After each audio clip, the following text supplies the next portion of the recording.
Hello everyone and happy Banned Books Week. Banned Books Week is an annual event celebrating our freedom to read. And actually at Racine Public Library, we've been celebrating the entire month long of September.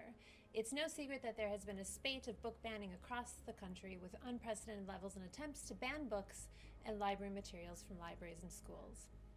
Banned Books Week, or in our case Banned Books Month, draws national attention to the harms of censorship, with the theme this year being Books Unite Us and Censorship Divides Us.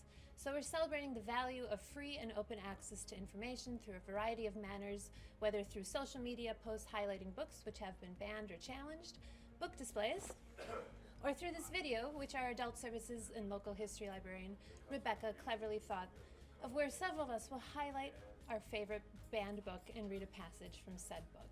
The Racine Public Library Board of Trustees has also recently reaffirmed their support for the American Library Association's Freedom to Read and Freedom to View statements, which can be located on our website.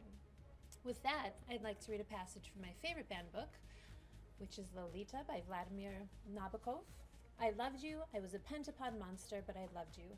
I was despicable and brutal and turpid and everything. Mais je t'aimais, and there were times when I knew how you felt, and it was hell to know it, my little one, Lolita girl, brave Dolly Schiller. With that, I invite you to pick up a banned book this month, and thank you very much.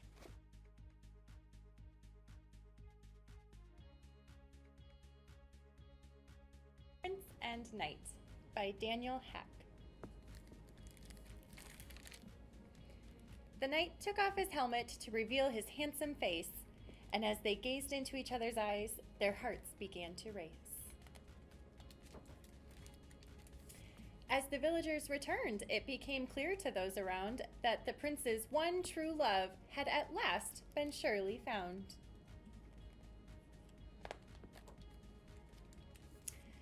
The king and queen had come back too and were overwhelmed with joy.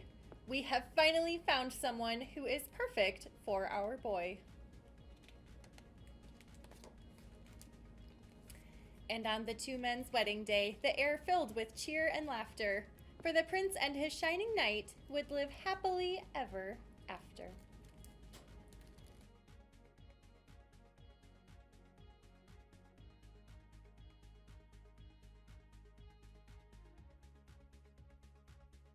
Now I'll be reading from Last Night at the Telegraph Club by Melinda Lowe.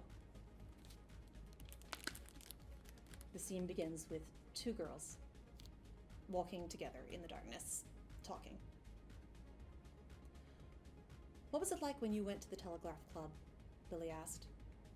Kath didn't seem surprised. Maybe, Lily thought, she'd been waiting for the question since she first told Lily about it. I don't know how to describe it. I've never seen anything like it. The performers there are sort of famous, you know. Like Finocchio's, but with women. Finocchio's. The one with the female impersonators? Yes. The tourists go there. They come to dinner in Chinatown, and then they go to Finocchio's. Did they go to the Telegraph Club, too? Some of them. Kath hugged herself against the chilly kiss of the fog. Maybe half the audience were tourists the night we were there. What was the other half? Women. The ocean shushed against the sand below. The foghorn blew again. Lily asked, "Did you see Tommy Andrews?" Yes, there was a show. Tommy Andrews was one of the performers. She sang... Some of the songs had the lyrics changed. Like what? I can't remember the lyrics. You'd know the songs. But the whole point of it was, you know, she's dressed like a man. She sings to the women in the audience. She's very handsome. Kath gave a nervous, self-conscious huff that was not quite a laugh. She came around to our table afterward. Well, she comes around to all the tables near the stage. And the stage is so small that she comes to everyone's. Anyway, Jean couldn't get enough. Lily had imagined Tommy's performance countless times, but hearing Kath describe it aloud made her quiver with excitement. She sings to the women in the audience. She took a deep breath of foggy air. "Oh, I wish I could see it," she said, looking at Kath. And Kath was looking back at her with a strange expression on her face, a mix of fear and excitement. "What?" Lily asked. "What is it?" "Well, we could go to the Telegraph Club."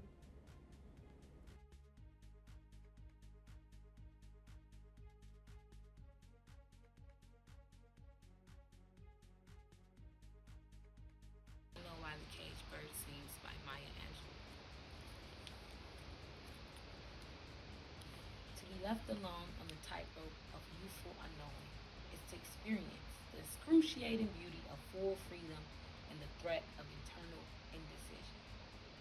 Few, if any, survive their teens.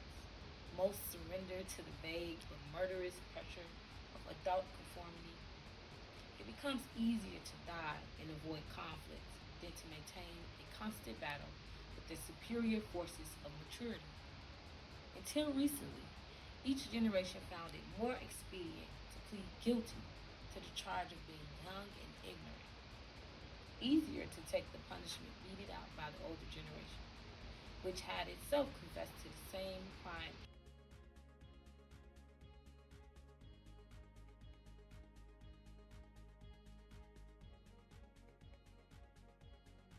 I'm reading Crank by Ellen Hopkins.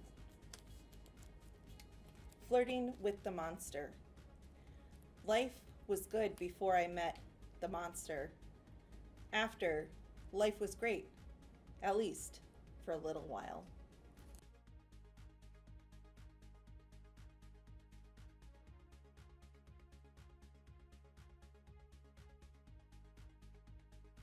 Hi, I'm Anthony. Pronouns are they and them. I'm reading The Great Gatsby. Then Mr. McCain turned and continued on out the door. Taking my hat from the Chandler, I followed. Come to lunch someday, he suggested as we groaned down the elevator. Where? Anywhere. Keep your hand off the lever, snapped the elevator boy. I beg your pardon, Mr. McCain said with dignity. I didn't know I was touching it. All right, I agreed. I'll be happy to go. I was standing beside his bed as he was sitting up between the sheets, clad in his underwear with great portfolios in his hand. Beauty and the Beast, Loneliness, The Old Grocery Horse, Brooklyn Bridge. Then I was lying, half asleep, in the cold lower levels of the Pennsylvania station, staring at the Morning Tribune and waiting for my 4 o'clock train.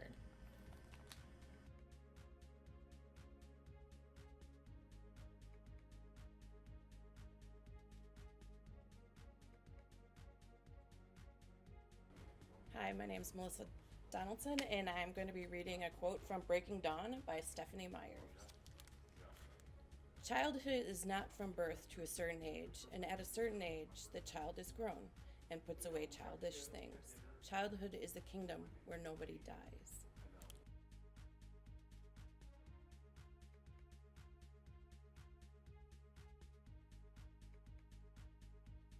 Hi, my name is Raven, and I'll be reading Hair Love by Matthew A. Cherry. Now, how's that? He asked, pulling a hat down over my eyes. Daddy, come on, we can do better than that. I really need my hair to be special. Don't worry, he said. We'll figure this out. Then I had a great idea. Daddy gathered all the tools we needed, and we were set. Watching carefully, Daddy combed, parted, oiled, and twisted. He nailed it. Funky puff buns. Pretty, and so much fun. Rocky approved, too. I put on my superhero cape as the final touch to a perfect look. Where's my Zuzu? Mommy called from the door. She could not get in the house fast enough. Mommy! You've got to be the prettiest Supergirl I have ever seen, she said. And your hair is beautiful, Zuri. Who did it? I looked at Daddy and beamed. Mommy smiled. Very nice. Thank you. We learned from the best, Daddy said as he gave her a big hug. My hair is Mommy, Daddy, and me. It's hair love.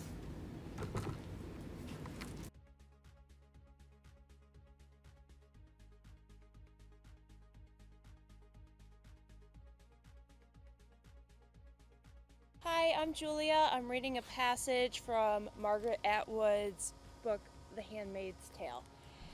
First come the title and some names, blacked out on the film with the crayons so we can't read them. And then I see my mother, my young mother, younger than I remember her, as young as she must have been once before I was born. She's wearing the kind of outfit Aunt Lydia told us was typical of unwomen in those days. Overall jeans with the green and mauve plaid shirt underneath, and sneakers on her feet, the sort of thing Moira once wore, the sort of thing I can remember wearing long ago, myself. Her hair is tucked into a mauve kerchief tied behind her head. Her face is very young, very serious, even pretty. I've forgotten my mother was once as pretty and as earnest as that. She's in a group of other women dressed in the same fashion. She's holding a stick. No, it's part of a banner. The handle. The camera pans up and we see the writing in paint on what must have been a bed sheet. Take back the night.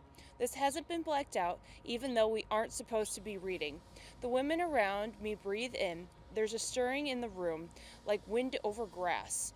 Is this an oversight? Have we gotten away with something? Or is this a thing we're intended to see, to remind us of the old days of no safety? Behind the sign, there are other signs, and the camera notices them briefly. Freedom to choose. Every baby a wanted baby. Recapture our bodies. Do you believe a woman's place is on the kitchen table? Under the last sign, there's a line drawing of a woman's body lying on a table, blood dripping out of it.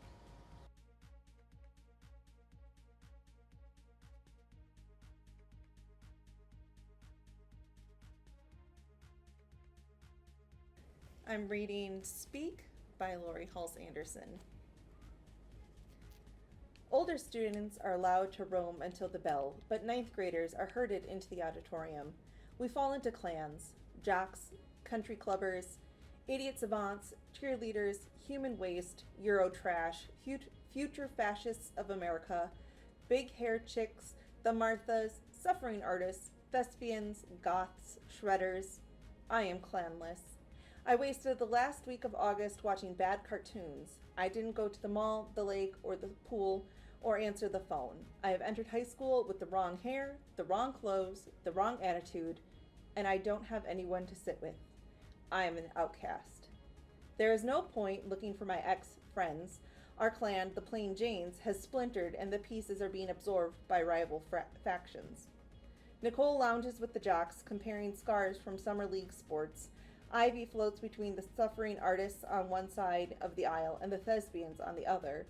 She has enough personality to travel with two packs. Jessica has moved to Nevada. No real loss. She was mostly Ivy's friend anyway. The kids behind me laugh so loud, I know they're laughing about me. I can't help myself. I turn around.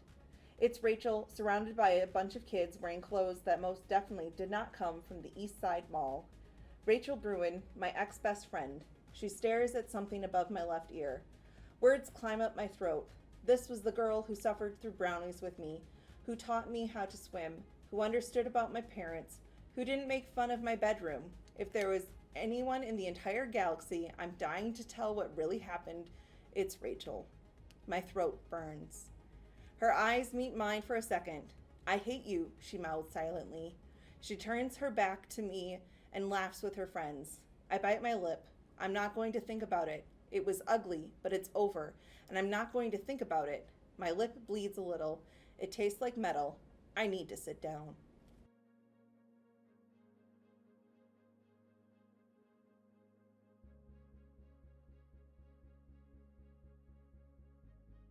I'm going to be reading from Unwind by Neil Shusterman. It's the first in the Unwind trilogy.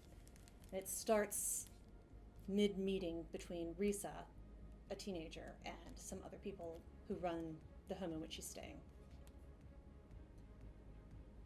Risa holds cold eye contact with her. Wards at the state are guaranteed a place in state homes. Very true, but the guarantee only holds until 13. Then, all of a sudden, everyone has something to say. The money only stretches so far, says the headmaster. Educational standards could be compromised, says the lawyer. We only want what's best for you and all the other children here, says the social worker. And back and forth it goes like a three-way ping-pong match. Risa says nothing, only listens.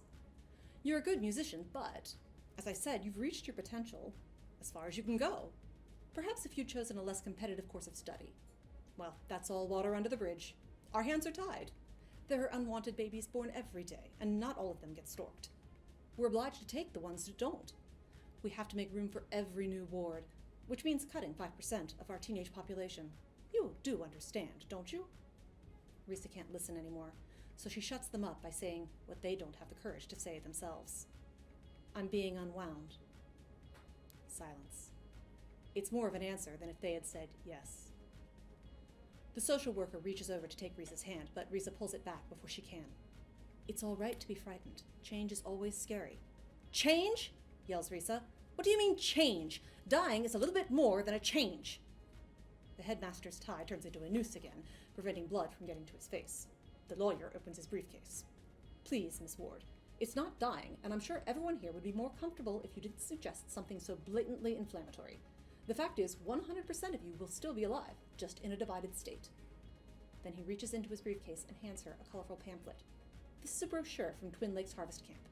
It's a fine place, the headmaster says. It's our facility of choice for all our unwinds. In fact, my own nephew was unwound there. Goody for him. Change, repeated the social worker. That's all.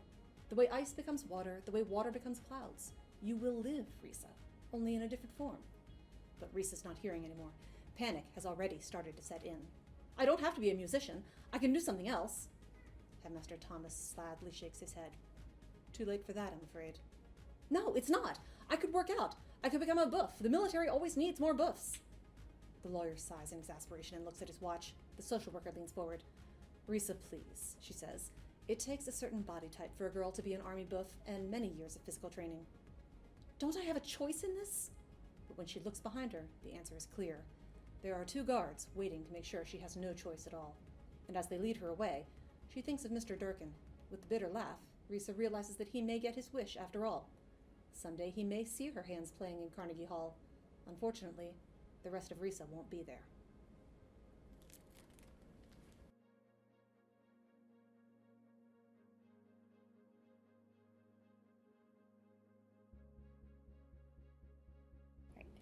Worm Loves Worm by J.J. Austrian.